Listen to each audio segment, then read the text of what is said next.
We would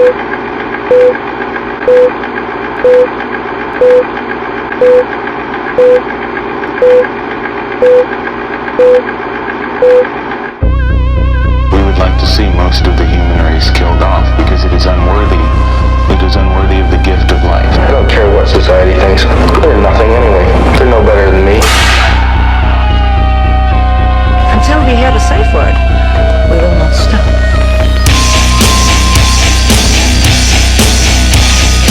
Have you ever thought what it would be like to see a person's head amputated? Think of things so horrible that the human mind cannot imagine them. See all this and more when you see on stage, in person, that crazy mix-up. I like being set apart from people. I like to be hated. Safe Word with Jason Rouse. To start spreading the shit. Do you ever smoke so many joints that your ears start to ring? No. No? No. That sounds serious. Sometimes my ears ring Yeah. without joints. They just ring. Tinnitus. Is that what that is? Yeah, tinnitus. There was a How's that look? I like the delay here. All right, we got delay here. This is Jason Rouse, and welcome to another episode of the Safe Word Podcast. My guest on today's show is the one and only Matt Edgar. Now, the question that the fans have all been wondering is, what is your middle name? Are you ready? Yeah. You're gonna love it. Say my name. What's my name? It's Matt Edgar, right? Is it Matthew on the birth certificate? It's Matthew on the birth certificate. Yeah. My mom misspelled my name. It's Has the Edgar been shortened or length? No, that's the OG original title. It's Matthew Edgar. Matthew, my mom messed up and she put one T in it. Edgar. So Matthew has two T's usually. Except for me. Is it some Celtic? I'm missing a T. What? What's the middle name? Okay. My name is Matthew Allen Edgar. Allen's decent. Right? That's decent. Mm-hmm. I think there's a lot of Allens. There's a lot of Matthew Allens. Yeah. I know at least one, which means there must be thousands. Myself, I shared a surname with a Sean Rouse. Yeah, you did. I used to get you guys mixed up a lot. Was it to his face, and he was not a kind guy when I would do No. No. I saw him bite somebody on the patio. He told me to fuck off one time. Yeah. I was like, Jason? He's like, fuck off. And I was like, what the fuck is this guy's problem? No, he had a very severe case of arthritis, and I was probably pretty high. Mm-hmm. Yeah. You were at the store. Well, what year did you move there? I think I moved... Would you get there, 2000... The Comedy Store? Yeah. 2006? 7. 7? Yeah. Yeah, because I think you showed up a couple of years after I'd moved there. Mm-hmm. And, since 2007, how many people have you seen quit? You know what's funny is that I've never really seen anybody quit. They just kind of peter off. Sure, okay. And I forget about them. Yeah. I don't think anybody's ever declared I quit. We have a goodbye party. No one cares. Nobody cares, no. No. What ends up happening is when after a while... public announcements, I'm leaving show business. Yeah. You shouldn't do that. Just go. Just go. Nobody cares, man. No one cares. And usually what happens is days turn into weeks, it turns into years, and next thing you know, we're talking, and it's like, hey, whatever happened to fucking... Yeah. What was that guy's name? Oh, yeah, I guess, and we just... never look back into it. It's seasonal almost. The characters are almost, they come in like seasons. Like there'll be a guy that will be like really good for maybe 6 months. Whatever life gets in the way of his successes. But for a period of time, they're almost bulletproof. Talk of the town, and then they don't even live here anymore. Yeah. Their life is completely different. Definitely. There's a lot of that. Well, show business is it's what's the word? Well, first of all, the best advice I ever got in show business was my first mentor, this guy Kip King. He's an improv guy. He helped create the Groundlings. His son is Chris Kattan. So this guy has star power in his loins. One thing he told me was, and it's a universal truth in all of show business, is that no one really knows what's going on. Yeah. Even all these billion-dollar execs, they own, they're moguls. They've made a bunch of right choices. Yeah. But they don't know what's going to happen. Yeah. And so I'm sure more often than not, they probably make bad choices, and those ones just go away, and you don't hear about them, and you actually hear about the things that get done. So I'm sure there's a lot of people that get sucked into that kind of philosophy. They want to be right, opposed to have anything happen. This is the next big guy. This is the next thing, and just watch. And that person is just a human. There's nothing mystical about that. No. So they're going to go through whatever. Hopefully their head's strong enough. Hopefully they didn't, get pushed ahead of the line and weren't ready for it. That happens probably. That's part of the American dream, though. That probably happens more than anything, where somebody gets rushed to the front of the line and they don't have the skill. Like there's this guy we knew. He's not with us anymore, young guy, but he was pushed. He was just pushed, man, like right out there. And he was talented. He was naturally charismatic. I would have seen a bright future for him. They kind of fucked up by just pushing him. And they was he in his 20s? Yeah, he's 20s, and it's like they gave this kid all these huge adult responsibilities, and he doesn't even really know himself yet, And then he got a TV show. It was a pilot, and he was just shit-faced there. He just got drunk there, and it was not good. And it was supposed to be bought by this big network, and ended up going to the network's website, the digital portion of this network, so it didn't even make it onto TV. And then Are you talking about Andy Dick? No, I would have just said Andy Dick. I wouldn't try to hide. But I think about guys that are just like veterans in it, like Steve Simone. I always go to that guy because he's so good and he's so polished. And if he were to get an opportunity like that, he would not fuck it up. Yeah, he just knows thyself so well, and you guys seen so many people fuck up.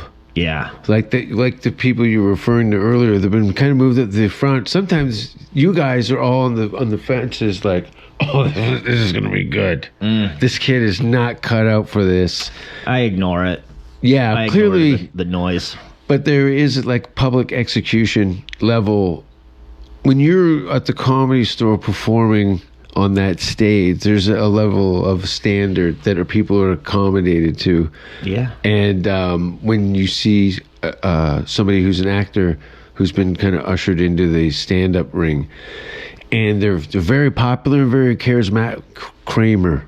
Michael Richards. He probably did that out of boredom, was putting his toe back in stand-up, yeah. I don't know. That was the year I moved, the Mencia shit. Yeah. And fucking Kramer. Right. I've just moved. I think I got there like a month after the Mencia thing. It's fucking nuts. And I might have actually, when the Kramer thing happened, it was definitely down to the wire. I mean, I was already looking up mics. I'm from Long Beach. Yeah. So that's not far from Hollywood. So to me, the dream didn't seem like this crazy. You came from a different country. Yeah. You know what I mean? Like there's people that came from all over the place, really far. And I'm sure Hollywood, California was put on this pedestal. Not that it wasn't for me, but it's like when I got my driver's license, I used to just go there. Me and my friends would just drive around Hollywood. Yeah, it's like the zoo. Yeah. For you. But it made it more realistic. When I graduated high school, the next week I was at the Groundlings taking improv classes. Yeah. It's like, I'm here. I want this. I was always fascinated by what makes people laugh, like what the mechanism in laughter is. So I was obsessed. In high school, I had to figure out, why do we do this? Why do we laugh? We're the only species that laughs like this. So then, of course, I was going to get... And I was always a fan of stand-up. Always a fan of it. Did you catch probably, Second City, SCTV... John Candy, Martin Short. Was that Mike McKinney? No, that's the Kids in the Hall. Was that Kids in the Hall? Yeah, the Kids in the Hall. Those guys are Canadian also, yeah, right? Yeah, but the OG, it was like, that's because Dan Aykroyd, John Candy. No, but Dan Aykroyd was SNL. But he was on SCTV first? Wow. He was a Second City guy. Who was the guy from Honey, I Shrunk the Kids? That's Rick Moranis. Also Moranis. SCTV. Yeah, he was. You sure Michael McKinney wasn't on SCTV? Mark McKinney. Mark McKinney, who was also on Larry Sanders, wasn't he? No, that was the other Kids in the Hall. Mark McKinney was on SNL. Yeah, but he was one of the few guys that jumped over. You're saying he was Kids in the Hall? Mark McKinney was on Kids in the Hall. Okay. And but Dan Aykroyd and Rick Moranis and John Candy were SCTV guys. Gotcha. Second City TV right. was the thing. So we had Monty Python, which influenced Second City, and then we had like classic stand-up, American stand-up. So that's why you get comics that look like British sitcom stars from the 80s. Oh. They're all kind of out there. Yeah. What Canadian comedian can you compare to another Canadian comedian? They're all completely different. Is it because there's not as many? No, because I think you only see the good ones. Right. Not today, but eventually you're going to run into a guy who's had huge successes. Have you been to Canada? Yeah. I've performed there. I love Canada. I think Canadians are some of the best audience members, for sure. I know. I remember when they started doing the Canada Day shows at the store. Oh, yeah. I remember that. What's the dude? Who's that big guy? He's pretty... Angelo Zarukis. Yeah. He's a popular guy. Yeah. And also Russell Peters is a sweetheart. One of the sweetest dudes I've ever met. Oh, yeah. He was just in town not too long ago. Here? Yeah. Yeah, he's great. I've been to a few of his shows. Like I got to go backstage, and it's like he's a rock star.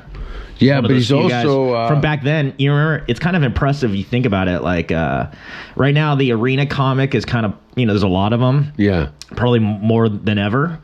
But Russell Peters was doing arenas when comedy wasn't that fucking, 10 years ago at least. Yeah. It wasn't that cool. Are you a sports guy?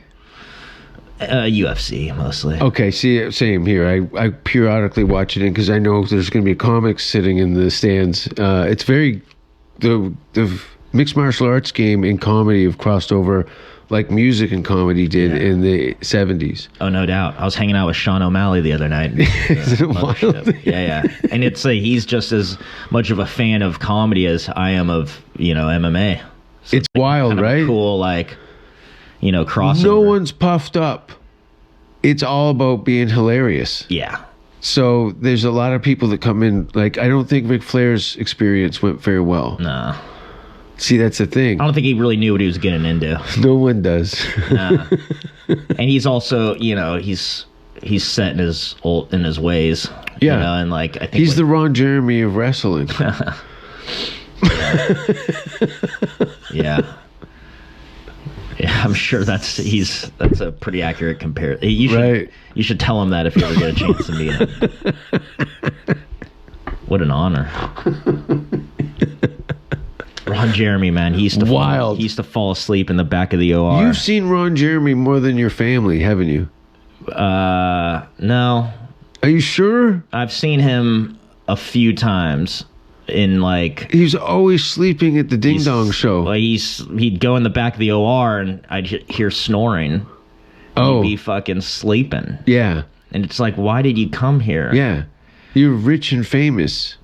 I don't know about rich. Yeah, famous, definitely famous. He never spent his money on anything. I don't know. Well, now it's all gone to waste. Isn't he in prison right now? He's raped a bunch of people. Yeah. What is that? He's got a problem. I don't know why you need to rape if you're literally hired to fuck. What is the worst thing you've been eyewitness to? Is just far of I've seen a lady smoke crack on the sidewalk in front of the Comedy Store. I saw a guy try to hang himself in front of I've seen murder. Oh, that's right. There was a murder, and I watched that all go down from beginning to end. Yep. So he shot him in the stairwell in the front. Yeah. Up the stairs. You know how it was kind of crazy. Do you want to tell the story? Because I'm just. This is a pretty. This is a family podcast, right? Yeah, you could shoot him up on this one. Yeah, I got there late. It was on a Tuesday. I'll never forget. It was on a Tuesday, and I remember that because everybody was in the belly room for roast battle. I think I was waiting to do a Fallout because I wasn't booked. And Eric, who's that guy? He passed away. Fuck, I'm blanking on his name. Very funny guy. Had the Taco Bell joke. Was he with a fro? No. Eric Myers. Eric Myers. I did the Dice special with him. Oh, yeah? I did a road trip with him to Vegas. Eric was my buddy. Yeah, he's great. He was super good. Yeah. It was one of those guys He was where super fucked up at the jokes, store. Yeah, he was fucked up. It was a hard time. I mean, I don't know the guy, but he was always super nice. But you could tell he had some demons. Oh, but he was on stage. This is late. I get there. He's on stage. I'm talking to somebody in the cover booth. I'm on. So if you could imagine where.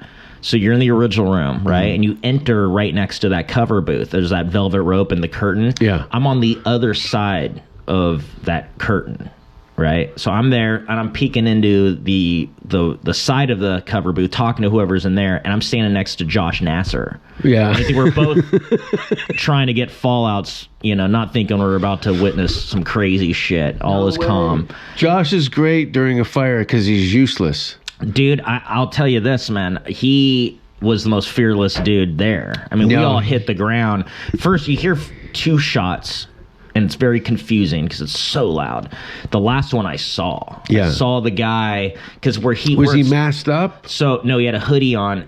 So where I saw him, like, if you're looking down those steps, and they have those double glass doors at the end where you enter from, when it would get late, they would close one. They would close the door to, if you're walking in, it's on the left, but if you're looking out where I'm looking, it's on the right. So that door was closed. The other one was open.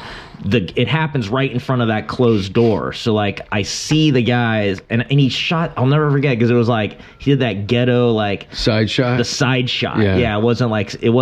It's like he really just went up, and he could have just, like... Jabbed him with the gun. Yeah. So...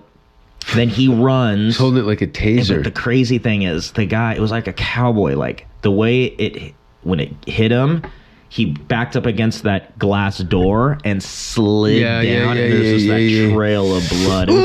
It was like a movie, dude. And we went out there. And Josh, I heard he was holding him. Josh went straight out there. I followed behind him.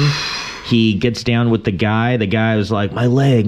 And his leg was definitely shot up, but he had a white t-shirt on. And I'm just like, it's more than the leg, brother. And then it's got to the point where he's fading. And we're just like, Josh is still up in his shit. And I was like, bro, we need to back off, man. This is it.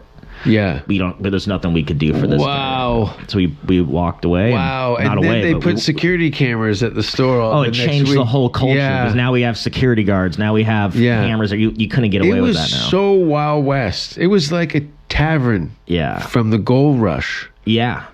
It was insane. And then I'll never forget because how many times have you seen Ari's cock? Oh, God. Well, great segue.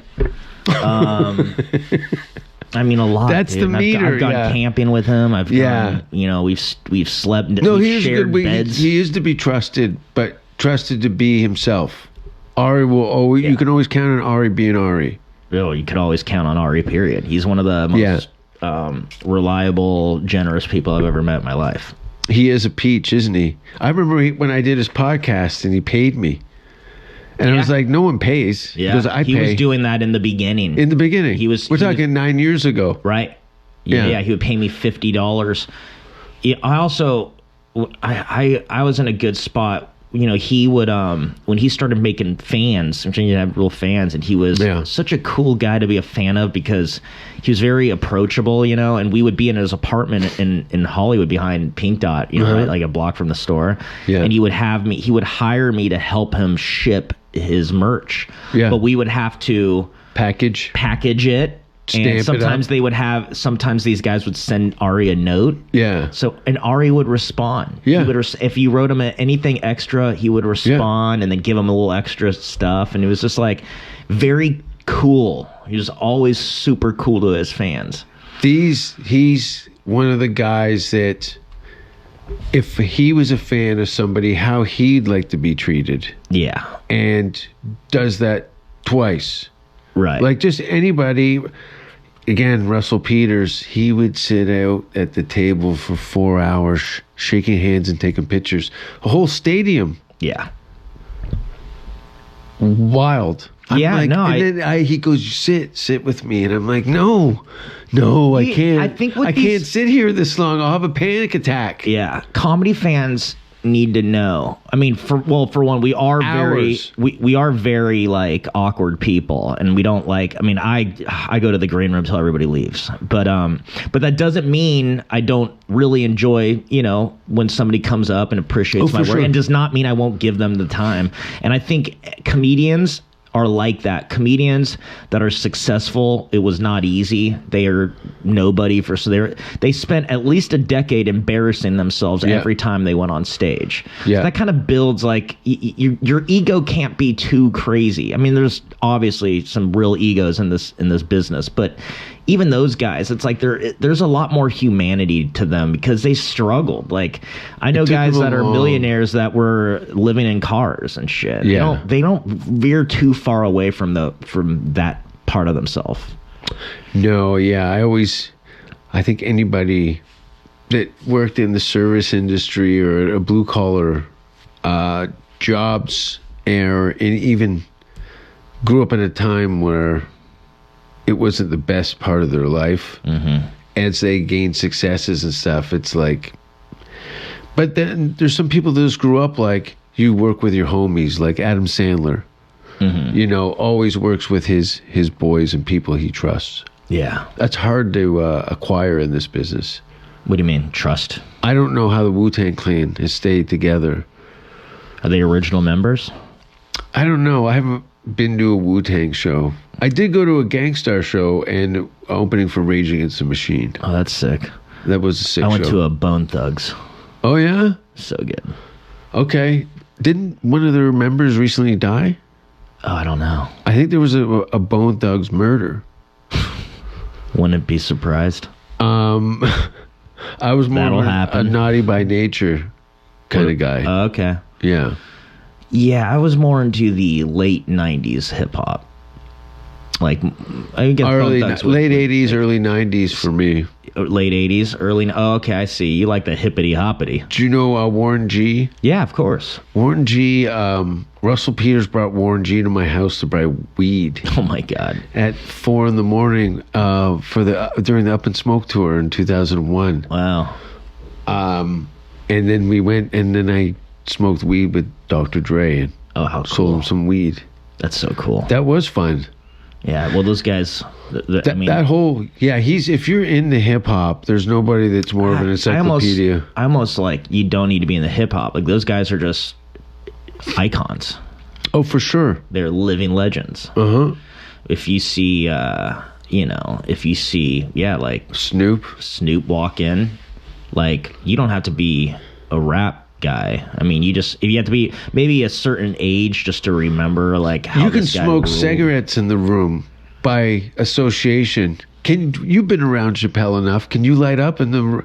I've never really seen you. Oh, because what, you mean cigarettes? Yeah, I don't smoke cigarettes. No, but if you would smoke a joint if you were sitting in the green room at the store and Chappelle was smoking a joint. See, the store's not a real place. It's not a point of reference. Yeah, it's like, oh, what rule? Everything's black here.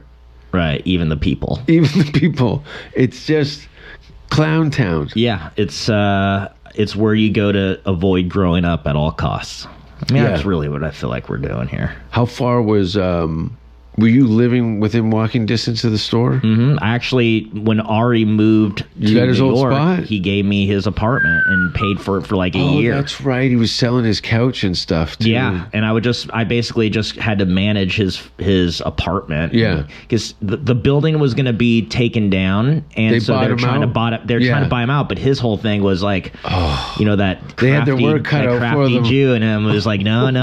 If I wait, that number is going to go up. Yeah. He's making enough money where he could have two places, and also I think when you move out to like, you want to know you have a home base in LA just in case, you know what I mean? So like, yeah, I just hit the jackpot. It was the most sex I ever had in my life. Yeah. It was like the first time I had my own pad. The window faced the parking lot, didn't it? Yeah, of the parking lot of Pink Dot. Yeah. Yeah, I love that window in the bathroom. Did you see some fucked up shit in that parking lot? Because I've done some fucked up shit in that parking lot. I mean, I've hooked up with girls in there. But Yeah. I've not like, no. I mean, it's just a pretty lit up parking lot. It's a lot of traffic in there. What's the hotel next door to the store? The one with the Ondas. The Hondas? Ondas. The Ondas. It used to be the Hyatt. It used to be like that rock and roll Hyatt. I remember. Where like Aerosmith would go. Yeah. All this crazy rock bands. Do you ever see what's it called? Almost Famous? Yeah. Like you see them running across the street from Sunset. You could see the Comedy Store. Okay. And Joe Rogan's name's on the marquee. This is like takes place in the 70s or whatever. And Joe's been at it a long time. That's hilarious. But then they're going to that Hyatt, and it's like the shots from inside are like just this party, floor to floor, just parties through the halls and stuff. But now it's the Ondas. And it's super classy joint. I've been to a couple parties in there, but again, you're on the Sunset Strip. People come in there, and you said with preconceived, like you grew up in California, Long Beach, which is a stone's throw. What is it, 40-minute drive? Yeah. Yeah, without traffic. Sure. And Hollywood is people buy into it right off the plane. People are changing their names, their accents. I've heard it. You know, Tripoli says you got to meet them at the airport if you want a girlfriend in LA, because the time they've grown up in LA, they've all route her up together and share. They start to look the same and simulate each other. Well, I just think there's a lot of pressure in that town to be beautiful all the time. Oh yeah. And I think that fucks with people big time. But I think the most important, I think sex appeal is a huge commodity specifically in that city that's very sexually predatorial. Sure. Yeah. But I don't know if that applies to our nectar, or I'm sorry, not nectar, but our neck of the woods. Yeah. You know what I'm saying? Comedy. No. That's the great part. And I don't even think you need to be ugly in comedy. That's not what I'm saying either. Yeah. I think you need to be genuine. Yeah. And when you're not, that's not funny. It's, you know, I think what's funny about us is definitely it's something genuine. That's why everybody's different. That's why you're not competing with anyone. When you think you're competing with anyone, you're thinking about the wrong things. Oh, there's another fucking skinny white dude with like long hair, or like he looks emo. And anybody who's been on an audition in LA knows. Maybe if you're an actor, maybe it's like that if you're an actor and you're playing by those rules, but comedians, we just got to get to the bottom of ourselves. I mean, that is the journey. It's nothing else matters. I hear people that are worried about getting old. Like, all of our favorite comedians, growing up. I'm fine, Yeah. They were all like, you didn't hear about them until they were like in their 40s or 50s. But either way, though, it's like, fuck it. You're going to be, when you're completely yourself, shamelessly, and you at that point had been doing it long enough to acquire the skill, I mean, at that point, then you're cooking. And it doesn't matter how old you are. It doesn't matter how ugly you got, how fat you got. Like, it's just Jim Gaffigan. Yeah. Like, that guy is his last special. I don't know if you watched it. The dark one? I think the most recent one, maybe in the last 2 or 3 months. So I just listened to an album. I don't know if they made a special out of it. There's an album called, I want to say Dark Pale. I don't know. Oh, I think that was a special there's a new one. Okay, well, the one I just listened to, and I know the one. I was driving somewhere, and I wanted to listen to a comedy. He's one of my favorites. So I threw on the old. I used to love Beyond the Pale. That was like my favorite one, and I wanted to see if it's still. I don't think I've listened to it since I've been a comedian. So that's a long time not listening to what was my favorite comedy album, and I'm listening to it, and I could see where it's funny, but I just know at this point it's like that's dated stuff. And it's like, I love Gaffigan, and at the time it was great. And not to say it doesn't hold up at all, but it's just like comedy has changed, evolved since then. So then I noticed he had a new one, so I put on the new one, and I mean, in that first that first track, I am alone. Right, I'm driving alone. I am laughing out loud as if I'm with friends, like just dying. Yeah. Like it grabbed me immediately. Yeah. It's funny because it's Jim Gaffigan but dark. Yeah, imagine a dark Jim Gaffigan. You talk about death, plane crash, illness, and because he's so endeared and plugged into his audience, he doesn't even have to apply that much pressure. He just has to lean in that direction, and everyone's like, you know, he's like shiatsu.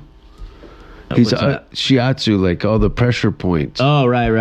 He's on all the funny muscles. He knows exactly what he's doing. Yeah. I wonder if comedy anatomy. I wonder if when he was making that album, if it, like, when he was first trying these jokes on, I would love to talk to him about that. Like when he started trying these new types of jokes, because they're dark. I mean, people are going there to hear him make fun of food. Yeah. And this first joke is like, there's a plane crash and it took like 3 minutes to hit the ground. It's like, that's a long time. Like you know, somebody was calling for the stewardess on the way down, like ordering drinks and shit. The pilot just making the announcements, like, we will be arriving on the ground, and like, you know. Yeah. It was just so funny and dark. And then he even then he goes from there into some other dark shit, and then afterwards he's like, you know how he does that thing where he does the impression of the Midwest woman audience member, like, oh, I don't think that. He turns into that, and he goes something like, when are we gonna get food jokes? Like, he's also aware that he's doing this different thing, and know? It's so tried and true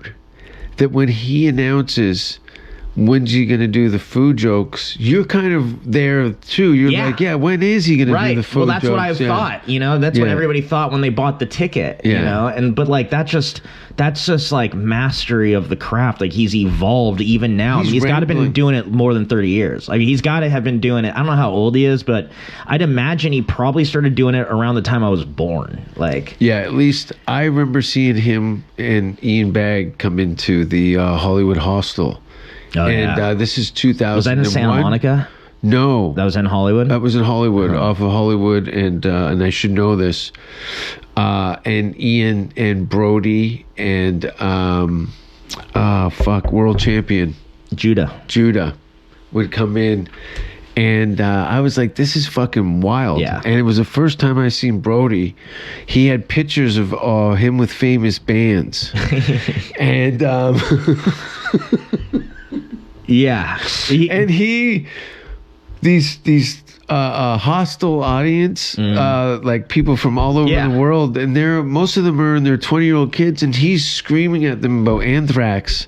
And this is me with Scott, Ian, of the band, and then go through their school history of all these different people. He had done a show. And I think he only did it once, and I didn't. It was before I started stand-up, but I always thought it was such a funny concept, and I would bug him to do it. Do bring that back. It's called All Things Brody. Yeah. And he did it at the Improv, and it was basically a PowerPoint presentation of All Things Brody. Yeah. And it's like has him with all the celebrities, and he has a laser pointer, and he's like, this is me and Mike Tyson. Yeah. Yes, he gets it. And like, I just never saw it. I can only imagine. I never saw it. There's no footage of it. There's no, you know, it's just something that happened. I saw he at his apartment, he had like the posters for it. And I was just like, dude, if you just do this, because that's basically what he did anyways. Yeah. You know what I mean? His act was just bragging about pathetic stuff. I think the Hollywood didn't have a system in place for that kind of artists. And well, you know, that's why art right now is so it's great. It's great because you could publish yourself. Yeah. And I think he came from that old guard where he thought making it was getting on a TV show, getting in movies, and that's unfortunate that when I saw the billboard of YouTube across the street from the store on that hotel you said the name of. Yeah. I was like, oh shit! This used to be network television promos and movies, and they just Dude. They don't even know what to do with the business part of it anymore. It's with streaming, and that's why they're going on strikes. And then like people on YouTube are making more money than people on television. They're getting more views. You know, Ari made Jew his special on YouTube. Dude, there's no doubt that he got way more views and money than if he would have sold it to Netflix. Hey, when he walked away from the Storytellers show, the writing was on the wall. Yeah, that was another baller ass punk rock move, because who's gonna work their whole career to be on this one dinky network that they're telling you this is the only game in town? I was shocked when I'd heard. I'm like, that's a weird thing to do now. Yeah, when you're on top. When would a better time be though, if you think about it? Like I think he was 2 seasons in. Oh, it was good for him, but why would they pull a power move like that and force you to go like, this guy he's gonna be around for a minute. Right. You're gonna have to work with him. He just wanted to be on Netflix. He just That's the thing about Ari is I don't know anybody who's more free. He is free. If you want to talk about making it, what making it means to you, you could do all the things. You could think, I want a mansion. I want to be able to travel. I want all the things that cost money.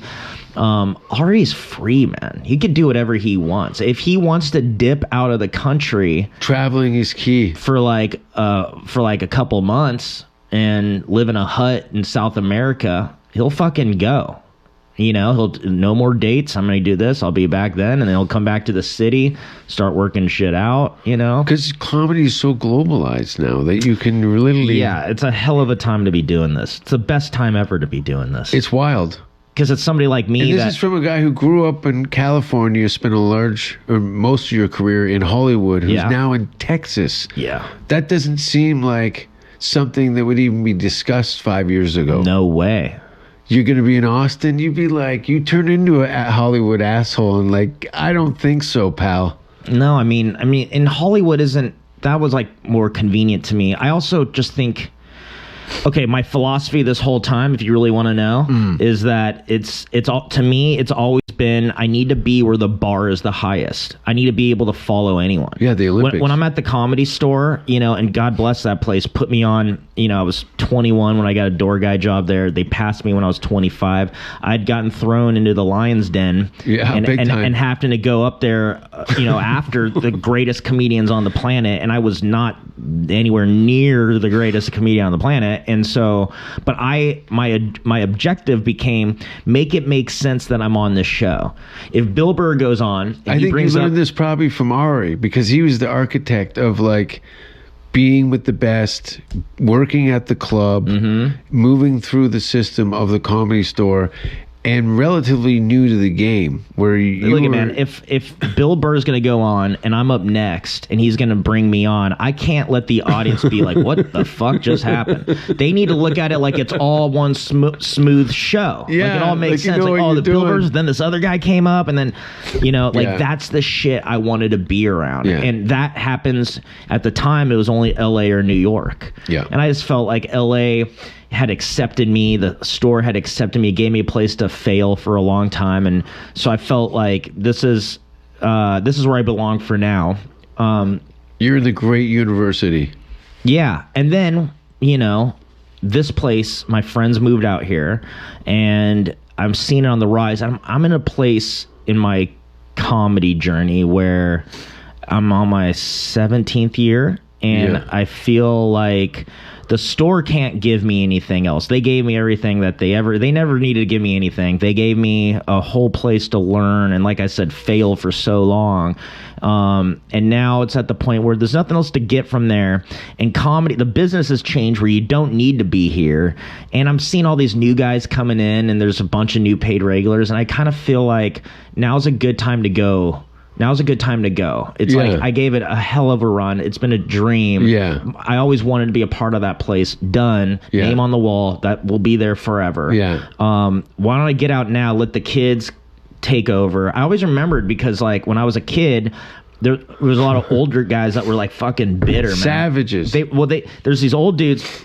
that never left, and they stayed, and they started getting less and less because you guys were coming on, and they just came in and they were bitter, and it made me tired. Their energy made me tired, and I didn't see myself becoming that, but I mean, I don't know when that hits. Luckily, I've always been young in it, so like watch Doug Stanhope's new movie Road Dogs, which addresses exactly what you're talking about. I thought you were running an ad right now. No, by Doug. it's that guy.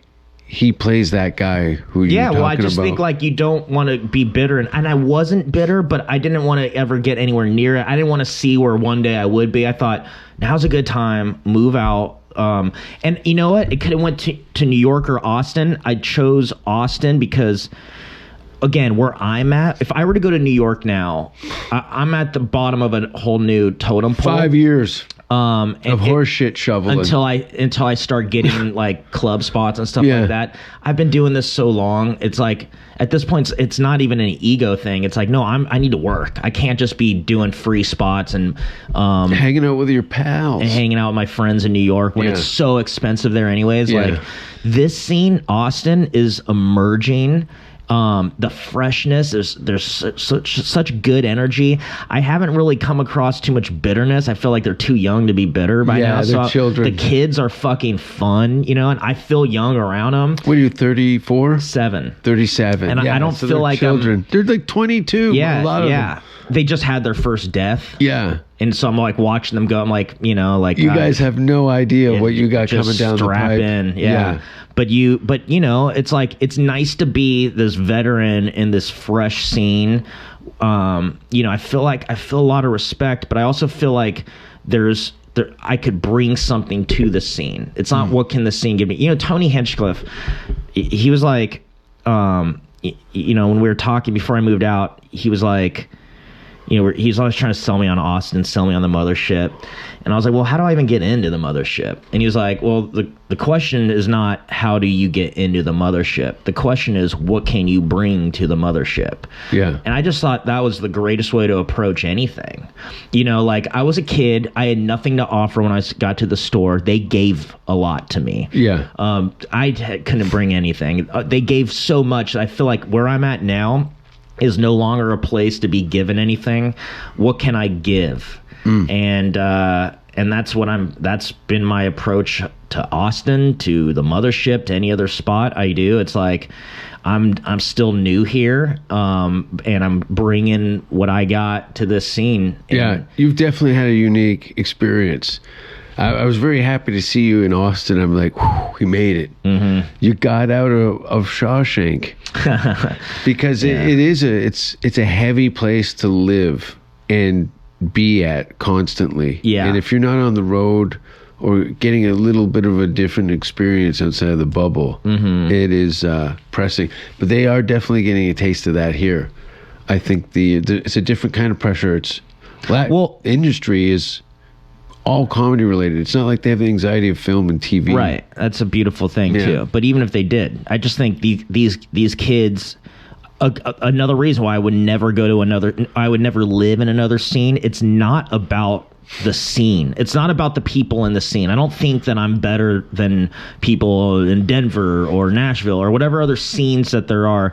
I just think that it needs to be where the bar is the highest. And when I say highest, I don't just mean great comics out there, because I know that there's funny could come out of anywhere. Oh yeah. But I mean like where the star power matches some of the talent. Like when I say, like I follow Sebastian Maniscalco. It's like, that's not only a fucking cold-blooded killer, but he's so popular that what am I supposed to do? I followed, there was one night, it was Ian Edwards. Jesus. Who brought up Gerard Carmichael, who brought up Chris Rock, who brought up Dave Chappelle, who brought up Matt Edgar. Jeez. And it was a good set. And it was like, that's the bar. That's what I mean. I don't mean that people, I don't trust, if you're from Phoenix, there's no way you're that good. It's like, no, it's that you guys are the best to each other. You want an outlaw to come in here, and I swear you'll get better. When I was at the store, I got very stagnant, the late night scene. I was doing late night for so long, and I just knew how to do it. So it was like very easy, and it wasn't like, just didn't take much from me. And then they passed two people. They passed Ron Taylor, and Brian Simpson. Okay. And they put them straight into late night with me. And then some fresh blood. I had to get better. Those guys were coming in fucking killing with jokes. I used to think like, well, it's late, you got to talk to the crowd, and that might have worked. But these guys were doing that, and they had jokes, and I was not going to let these fucking dudes do better than me. Yeah. So I had to get better and better and better and match that kind of skill, and that made me better for it. You know. I would bomb every night after Chappelle at the Laugh Factory, like 6 nights in a row. That's part of it. And if you're not in a scene that gives you that, and you're just killing hard in front of all you other dudes that are killing hard, telling these Canadians that come over here is like, it's just the only way out is put yourself next to the best and the greatest. Yeah, it's the only way you're going to see where you stand in the Olympics, because being on the farm team is no one's coming. I mean, yeah, dude, to me, it's like, it's not enough to be really good. It's like, I'm looking for greatness. Yeah. I want to be the best ever. You've seen it. It's very a bunch real. Of times. Yeah, I've felt it's magic. It's close. It's like, wild. I don't have to, it's not so far beyond me that it's just this pipe dream. It's that, no. I've been doing it this long. I could tell what I need to work on, and I know there'll always be something else to work on. And that's the thing. You gotta love it. If you don't love the whole process of it, then yeah, man, you should find something a little more safe. And I think that's what a lot of these COVID comics that have come in have found, that it didn't really kind of unfold. They thought if they show up, they would get a place to sit. And the table's always been full. Unless you have a unique talent and you're committed to the cause, no one's really interested. What can you bring to the table? Yeah. That's like really the most purest mindset. And I think that's the way anything should be approached by anyone. Everyone, just what can you bring? You want to be a part of something? What do you bring to that something? Is that not just what they give you? Because that's what we all want. We all want to be praised. We all want to get in at the clubs. We all want to get the fancy job that's with the raise and all that. But what are you bringing? If you're not bringing anything of value, then what makes you think you deserve it? For me, I know the value I bring. So if I don't get what I want, then I just feel like, well, they're wrong. But that's okay. They're whoever the gatekeepers are that make these decisions, they're faced with all kinds of decisions to make. And if I'm not the top of their thing, that's one thing. Fair but enough. all I know is that my game is going to be as great as possible, and that's not going to be the reason why that's a no. Yeah. No, it's good. There's a lot of self-management. It's all mental. Yeah, it's totally mental. I mean, you really... you got to be headstrong in a way that you can't imagine. I've had to go do shows, hours after a loved one would die. Yeah. And I have to go be the funny guy right now. Can you imagine? People take time off work. If I have a show and people are there to see me and they're already there, you know what I mean? Man, I'm not to say that would never happen where I would just have to cancel. I'm not saying that, but I mean, more times than not, you know what I mean? I've had to pull my fucking pants up and go and to put that stupid smile on, and I don't feel that way. And think about it, any day you cannot be in a good mood. Any day you could be a little under the weather, you're a little bit more tired, a little bit more grumpier, but we still have to give it that showmanship that we bring to it. That's our responsibility to maintain that through thick and thin. I was in a taxi on the way to showcase for Jamie at the Laugh Factory, and my father died. Jesus. Yeah, it was brutal. Fortunately, I'd visited him in the hospital weeks earlier, and we did our goodbyes then. But on the way, I just moved to LA. I think Russell had made a call for me and got me on a showcase on a Saturday. Come down. They're going to put you on for 5 minutes. Jamie's going to be there. I come in and go, my dad died. Well. And he goes, really? And I go, don't worry, I'm cool. And I went up, and well enough that Jamie called me into his office and say, hey, I would be interested in working with you in the future in some form or another, blah, blah, blah. And it was totally that. Just I took the plunger and just pushed all those feelings away. Yeah. all the way down just You to could get to it. conform. It's almost like, all right. I was grateful for the distraction. Yeah, and then I'll get back to this. I'll get back to the morning. I'll begin this grief. You know You what I mean? learn how to box up your feelings and put them on a shelf because they're not. Well, yeah, because serving think them. about it. When you tell jokes, we've told them before. So it's like my job is to blur the lines between jokes and conversation. So you can't even tell that I've been saying this to a bunch of people. The element of surprise that I hit you with, I'm not surprised. And the audience from last night, they're not surprised now either because they were, and then I showed them. So like we have to be good at retelling these jokes with all the same commitment and emotion and conviction. And if we don't, it falls flat. So in order to do that, you really got to compartmentalize. And that goes for anything else that happens in your day. You're going through a breakup. You got to go to that show that night. And it's like, I mean, you we've ever all have a been fight there. with a girlfriend before you're supposed to brother. go on TV? I've had all kinds. Or I've blatant sabotage. Where Yeah. like, I gotta, today I'm going. Today's Why are you doing this Yeah. now? And you're just in the bathroom like this. Have you? Is that? Yeah, I mean, dude, Yeah. there's been times where I've been at the show and we got into a bad one, and she's back there and I'm up, and I'm just like thinking about that, and I'm trying to pretend that I'm not either sad or mad, but that's the showman, is that you gotta fucking Sucks so for bad. the next however long I'm up here. So bad. Yeah, but that's like, I feel like we've wired our brains to be able to do that a lot easier. Like maybe that's a muscle that I worked out. I'm able to like, I could put my feelings aside long enough to. You've get been through in it. chaos for so long that you're like that 1,000-mile stare. Like, oh, you guys gonna do something weird? I go, I've been in the belly of the beast. In the comedy scene in Hollywood, California, with arguably maybe the best generation of the club. Yeah, I think. Schubert so. said that. He goes, I think this is better. Wow, that's He a was lot there. coming from him. Yeah, he was there. Yeah, I think so. I also think that like comedy right now is just so much harder. Like it hits harder. It's about like, it's more real than it was back Because the then. news sucks so bad that people are turning to comics like they did folkies in the 50s. And Yeah, 60s. right. Like World War One. Like, Yeah. well, you know, like in the government. think about the comedy in the 80s was like the biggest boom, I guess. You know, that everybody wants to talk about that. What else was happening in the world? Not to say that there wasn't devastation and horrible shit. I think but it was all drug related. I don't think there was a collective like these times are hard. I mean, we're doing comedy post global pandemic, and that changes the minds of the audience. It's like before the pandemic, I changed during the pandemic comedically. Like I changed. Like I would before the pandemic. Stand up to me was always very self-serving. It was like masturbatory. I did it. I love making people laugh for me because I needed that kind of attention because I came from a broken home and I was broken, and that's what made me feel better about myself, was validation.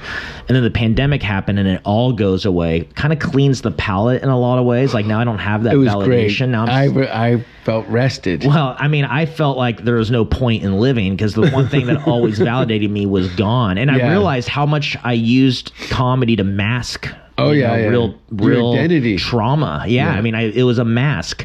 And then when it started coming back, the first thing I noticed was audience members after the show, they would come up to me and just be so grateful. Before the pandemic, it was always, hey, good job. That was funny. Good set. And it was like, not that they took it for granted, but it just didn't mean as much to them.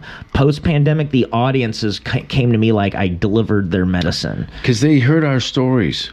Well, they were in isolation. Everybody had earphones in, listening to something that made them feel better. Yeah. And they gravitated towards your mom's house or Joe or whatever. I just think it was like entertainment. We didn't have live entertainment. Dude, stand-up, if you're at a stand-up comedy show, this is the most intimate live performance you're going to get. More than a stripper, more than anything. Like, dude, you are there. There's nothing but you and the audience and the performer, and what the performer is saying, the whole audience audience collectively is picturing it. Yeah. This is theater of the mind. You guys are meeting me halfway. Yeah. That's why I say, like, I don't ever just kill alone. We kill. The room is killing. If it wasn't for all of us imagining the same thing and finding the funny in it together, then none of this happens. That's what keeps it real. That's what keeps it honest. Yeah. It's like, this is the common denominator, is that right now, everything that is being said, we see in our mind's eye. I look at it as my best way I can hold on to the rest of the world is in a performer audience scenario. That's as close as I'm going to get. I feel like it's one hand holding mine, and I feel a connection through a safe space. And I didn't really get that sense before the pandemic, because again, it was so much more about me. Then when I started noticing what I'm giving to people, my whole game got better.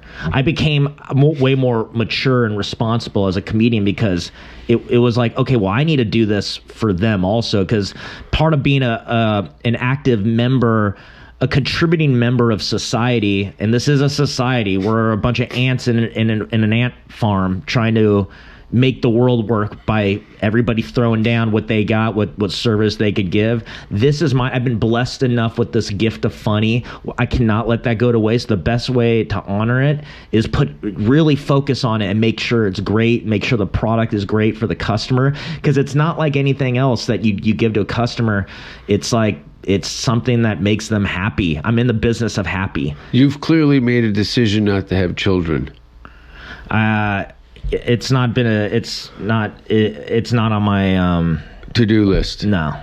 Yeah. It's not that never, but that would be a great blessing, but it's not a priority. Yeah. No. Yeah, I think I'm not sitting there going, no, I'm never. Talk about your creative muse as a because that's what I give to the world. Yeah. I'm not giving another human being, and God bless the ones who do. That's what we're supposed to do, is procreate. But I am here for the people that are here now, and if they need a laugh, me and my fucking funny friends are there for you. Yeah. And whatever. That's why styles make fights, and it's like, if you're into a Tony Hinchcliffe, you go do that. If you're into a Shane Gillis, you go do that. You're into a Matt Edgar, you come here. You go. Yeah. You're into a Jason Rouse. You into a Sean Rouse. It's like, you're into, like, whatever you're into. Like, there's something for everyone. That's the beauty in it. Yeah. And I think it's our job as the performer to be a beacon of funny, where the people know that they have a place to go. But the only way that a beacon works is I got to put myself out there and show you that this is here for you guys. Yeah. If you need it, if you can relate. I'm proud to walk on that tightrope for society. Yeah. Well, yeah. That's the best you could do. Yeah. In a way, it's liberating, because I'm like, hey, look, I'll never be able to build anything. I couldn't fix a car. Yeah. I'm not good with food. But I'll risk my feelings for you. They're not even night. my feelings at that point. It's like, I never worry about doing good or bad. I worry about having fun, because I know if it's fun, that we're all having fun. So at the forefront, you come see me perform, it is going to be fun. And if it's not, that is a very, very, very rare off night. And then obviously it could happen, because it's like anybody could have a bad night. There's a lot of factors. But for the most part, because it is such value to others, I will do my part by doing the best that I could do. Yeah. And anything else, it's like, and I think this is like part of growing up, and I think, like, after you get the nerves settled, comedy. Ari answering those fan mails is the best that he could do. I mean, dude, it's like anybody that's you're gonna commit to this, you got to go all the way. Yeah. And stand up. It's the only art form where you practice while doing it. I can't sit with my comedy and strum the comedy guitar in my bedroom alone, where nobody's going to hear these shitty notes and me trying to figure out what a chord is.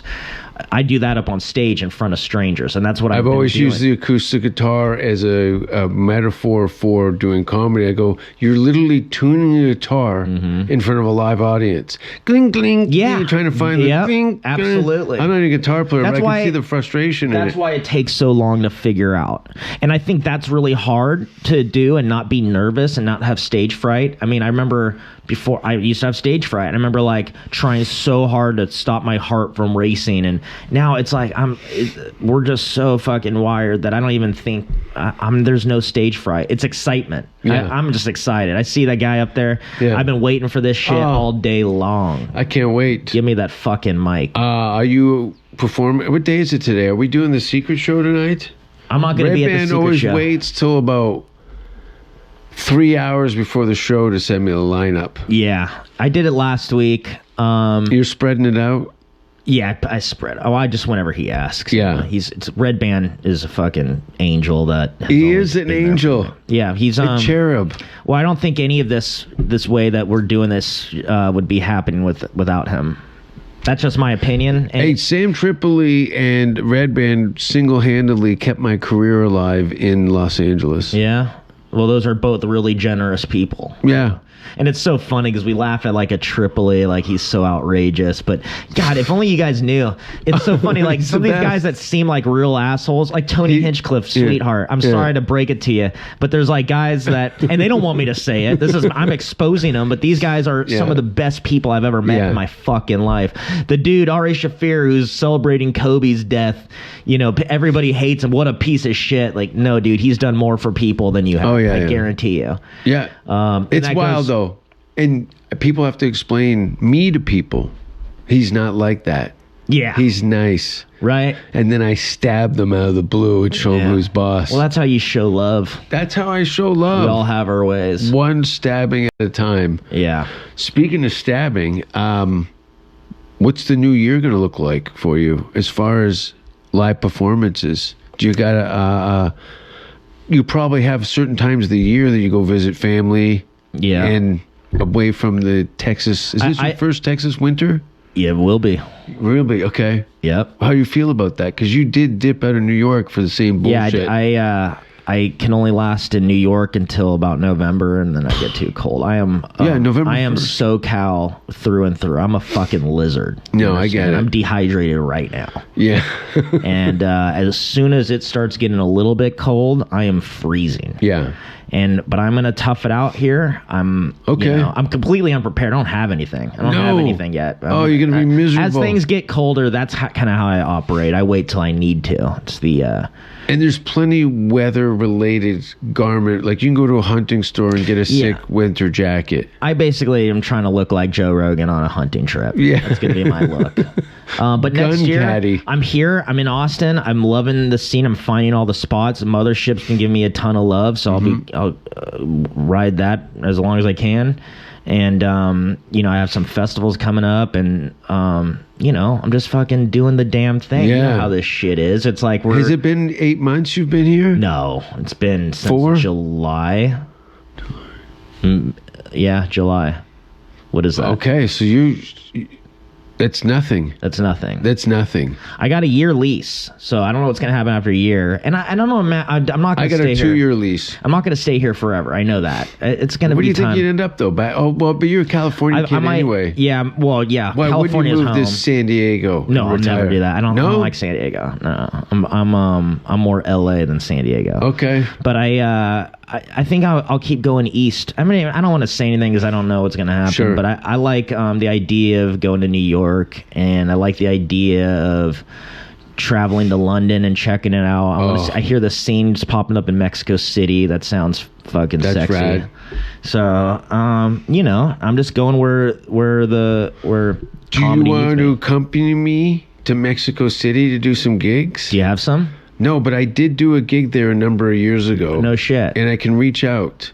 It was a small. There's a place called the Beer Hall in Mexico City. They do one English night a month. Oh, interesting. And I'd gone over and done a few shows. And this is fucking 10 years ago. Damn. Because I was doing all the Latino nights. The white shows would not having Yeah. it. So I get on the refried shows. Yeah.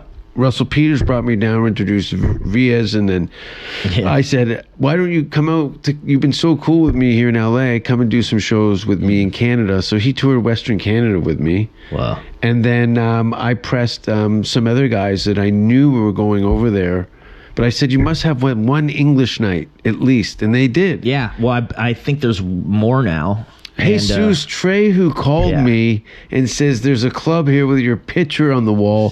What's going on? Outrageous. Yeah, isn't that wild? I know. Yeah, but I think comedy, it's such a humane thing that we do. Like, why wouldn't it be everywhere? Everywhere needs it. Yeah. It's crazy to me that there's places that don't have it. Yeah. It's like, get with it. You guys are... I think it's a good way to keep communism out of your laundry. I don't know what you mean. Freedom of speech. Oh, right. So if you've got a bunch of... Look, and I think it should be... I think we might be on to something. I think every country should be measured clearly on what kind of humorists are contributing to their local culture. So I'd be suspect of countries that don't have comedy.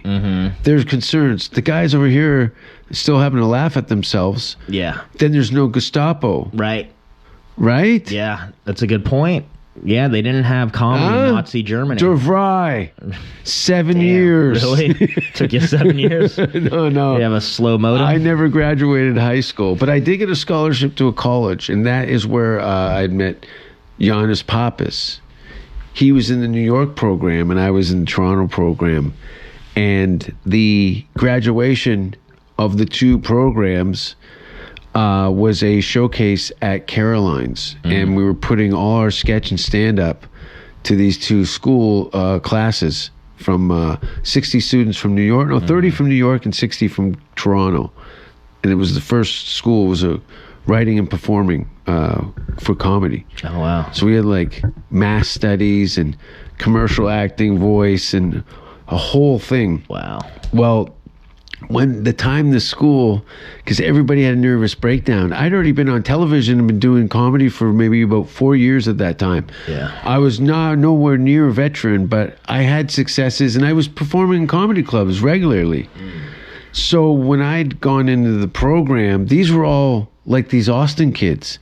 Yeah, I thought I'd try it. I'm going to sign up for this comedy program for a year. Well, you know how egos can go. Yeah. People were crying. A lot of people were crying. A lot of people were upset. And immediately when I'd met Giannis, I'm like, I know this kid. I grew up with guys like, there was an instant thing. But none of us, we were two weird animals from different entertainment scenes. Right. And now we're in a small New York elevator. And it's quiet and people are about nervous about meeting each other for the first time. And I pull my pants down to my ankles and I fart in this elevator as we're going up 40 floors. And that's how we started our first family. Wow, that would break it open. The awkwardness. It's this guy's here. Like I'm sure that people are more grateful than disgusted. It's like it was a relief. I think it's called breaking the ice. Melting the ice. Yeah. Yeah, it's going to be an adventure, and it's cool. I'm glad you did sign a lease here for the year. I've been here. December will be 3 years. Wow. And I enjoy it. But again, I try and disappear at least 6 months out of a year. You go back to Canada? I usually do 2 to 3 months of touring in Canada. Mm-hmm. And then about a month and a half in Europe. Oh, wow. So there's like a 5.5 month period where I'm away. Oh, and nice. Then I come back here for 6. I'm going to apply for citizenship next year, but I'm a Canadian refugee, so I have a green card. Oh, cool. I'm an alien with extraordinary ability, which is very difficult. Yeah, it's a hard one. That's a hard thing because I've known a lot of people that would be in, they're here and they're having a blast and then they have to go home. And it's like kind of shit. Oh, yeah. You've seen how many people from other countries come to the Comedy Store. Yeah. And they're like, yeah, you got the goods, but they don't last the year. No, especially from Canada. I feel like that's like the most popular country where I see that happening. Yeah. Because you guys are already pretty close out here, or to LA, like you guys just fly over, you don't have to fly over any water. And so you think, why not go there? Or I'm sure New York is like a big one too for you. They can't work. They don't have paperwork. Yeah. So they go over and showcase an audition with you can't acquire any money. So you have to come over, do a little tap dance, and then leave. How many times a year can you do that? You know what I mean? And reintroduce. But then you could come back. You can come back. You can stay here 6 months less a day. Oh, okay. But now you need 40 grand to hang out in Hollywood for half a year. And that's why these guys are going home. They tell their neighborhood to go fuck themselves. They move to LA going, I'm going to make it. And they go in the wood chipper and they're gone. And they go back home and they're broke, like, drug addicts, wait, people who've never had drug experiences you said before. Go fuck myself? Whose self am I supposed to fuck? Before you left, you told me to go fuck yourself. And now you're coming back here. Yeah. Yeah. Oh, yeah. You shouldn't never do that. Girlfriend's pregnant. Oh, see ya. Gone. And you come back, you're a father. Speaking of pregnant, I've never been pregnant. Me neither. But I have, I did shit in Ari's bathtub. Oh, I know. They were pissed. Where can people find you? You can find me on Instagram. That's probably the gateway. Yeah.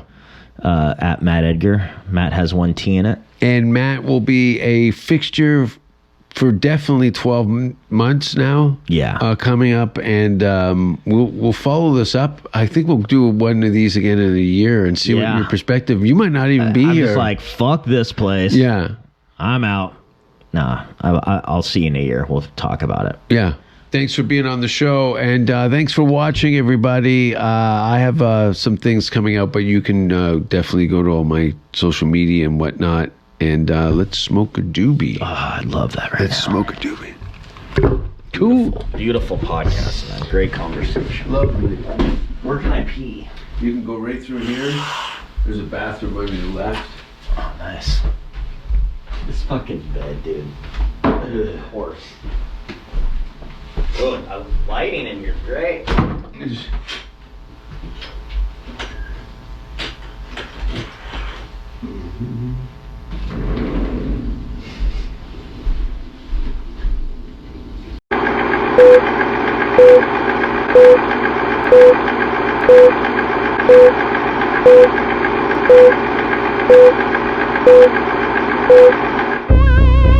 would like to see most of the human race killed off because it is unworthy.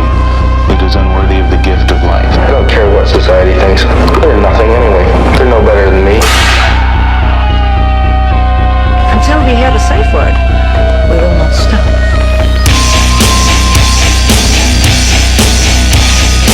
Have you ever thought what it would be like to see a person's head amputated?